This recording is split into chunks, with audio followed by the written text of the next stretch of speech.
Eccoci all'ultima parte di Vietato Tacere. Possamai, ieri il Presidente Zaia, dicevamo prima, ha presentato il programma per i prossimi 5 anni. No, che impressione si è fatto lei? Che idea si è fatto? Lei nel suo intervento ha parlato dei giovani che fuggono dal Veneto, no?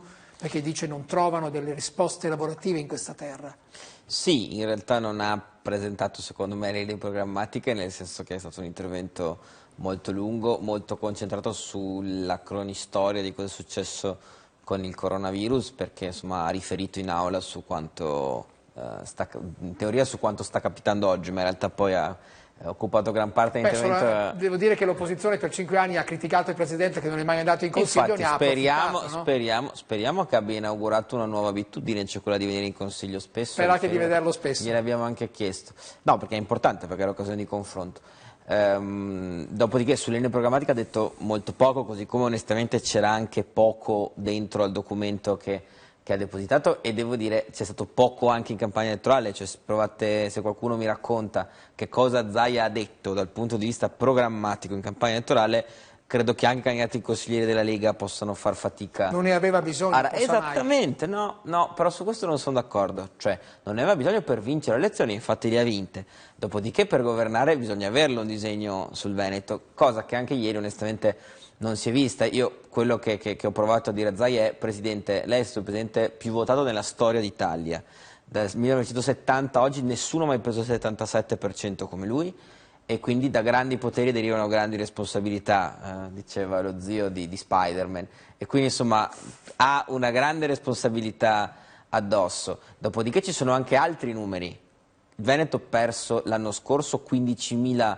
ragazzi verso l'estero e tanti di più del doppio verso altre regioni d'Italia, ma va così da 10 anni ormai. Allora, questo è un punto. Il Veneto è la seconda economia d'Italia ed è l'8ª per stipendi e salari. Significherà qualcosa, vuol dire che c'è qualche tema, qualche problema da affrontare. Ecco, su questo serve un'idea di che cosa fare. È evidente che c'entra con l'impresa, c'entra con come regoliamo il lavoro in questa regione, con che opportunità universitarie dai ai ragazzi e alle ragazze del Veneto. Ecco, su questo idee ieri non ne abbiamo sentite, l'idea è non di fare opposizione, ecco, questa non è la tesi che vogliamo portare avanti, ma da minoranza, perché in Consiglio regionale siamo minoranza e anche esigua, provare a portare avanti delle tesi, delle proposte che speriamo che incontrino anche l'approvazione della maggioranza. Perché se no, insomma, il Veneto...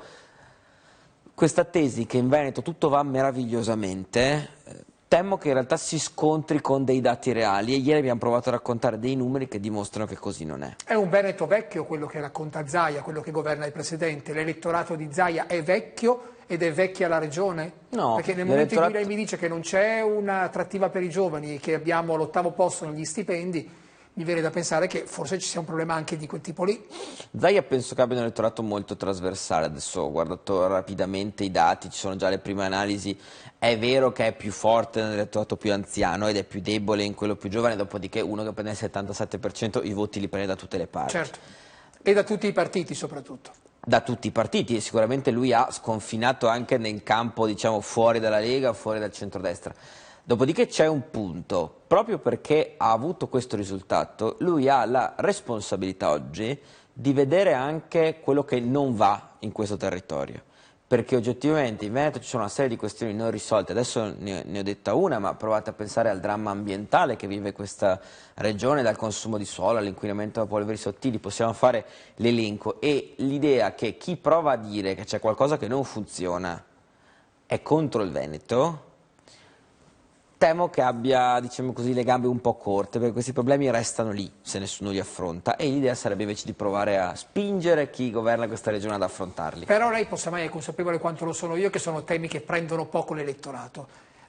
Cerco di spiegarmi meglio. Nel momento esatto in cui, e Cappelletti ne è buon testimone, parlate di Pedemontana, e Cappelletti lo ha fatto durante tutta la campagna elettorale, parlate di inquinamento di PFAS, parlate di polveri sottili, poi però al momento esatto in cui si va a, come dire, cercare di monetizzare quella battaglia, non monetizza, non ha risultato. Vuol dire che i veneti sono poco attenti o vuol dire che evidentemente sono preoccupati d'altro? Vuol dire che oggi i veneti hanno fatto una scelta molto precisa, cioè hanno votato una persona, pensano ancora, è passato un mese, quindi, che Luca Zaia sia la figura giusta per risolvere i problemi del Veneto. è la figura che secondo la grandissima maggioranza dei veneti ha gestito benissimo il tema che oggi sta a Certo. cuore a tutti, e quindi l'emergenza coronavirus. Per questo è un voto molto personale, non c'entra, perché non ne ha fatte con le proposte che Zaia ha fatto per il futuro del Veneto.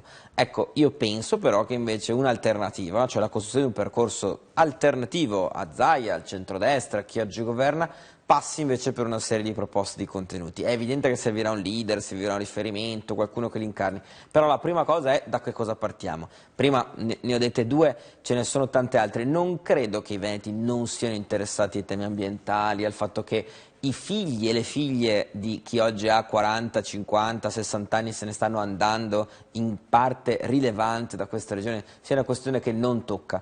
Penso che oggi sia giocata un'altra partita, e cioè che i veneti abbiano scelto una persona come grande commissario all'emergenza, e che lui oggettivamente, io su questo l'ho detto anche ieri in aula, non sono mai stato, e ne testimone anche lei, sono venuto spesso qui, tra quelli che hanno criticato in maniera, diciamo così, a prioristica la gestione dell'emergenza da parte di Zaia, della Lanzarini, eccetera. Perché? Perché oggettivamente sui numeri il Veneto se l'è cavata meglio degli altri, la politica va giudicata dai numeri. Quindi bene, dopodiché adesso entriamo in un'altra fase, sia sul tema virus sia sul resto, e su questo misuriamo come governeranno. Sento un telespettatore.